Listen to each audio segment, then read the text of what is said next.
Labas rytas mokiniai sugrįžę po ilgų atostogų.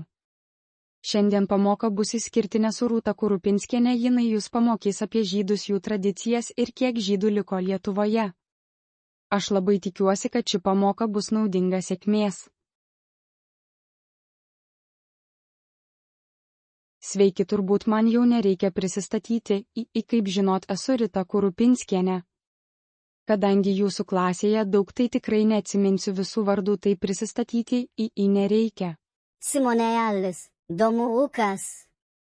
Petras. Taigi pakalbėkime apie žydų tautas. Aškenaziai žydai iš vakarų Europos, šiems Vytautas suteikė privilegijas Trakuose ir Brastoje. Žydams buvo suteiktas leidimas išpažinti savo tikėjimą. Mokytoja Rita, o koks buvo jų tikėjimas? Aškenazių tikėjimas tai judaizmo forma, kuriai būdingos unikalios religinės ir kultūrinės tradicijos. Pagrindiniai elementai apima religinių tekstų, pavyzdžiui, Talmudo, Mišnos ir Hebrajų rašto laikymasi, įskaitant įvairius ritualus, maldas ir šventes. Dauguma aškenazių laikosi ortodoksų judaizmo, tačiau yra ir kitų srovių bei individualių skirtumų.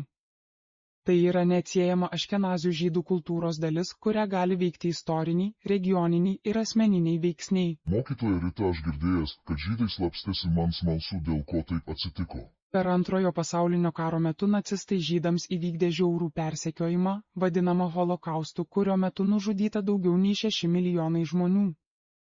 Daug žydų stengiasi slapstytis nuo nacių, kurie siekia juos žudyti.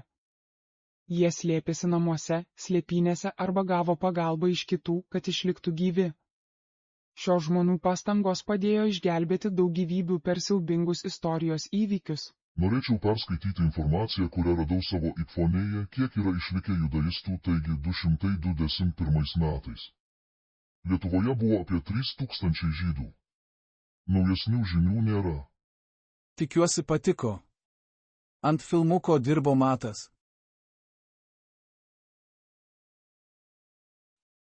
Ir Modestas.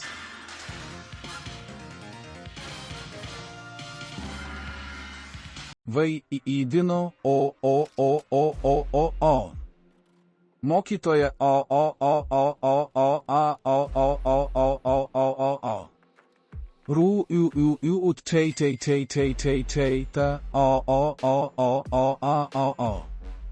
Min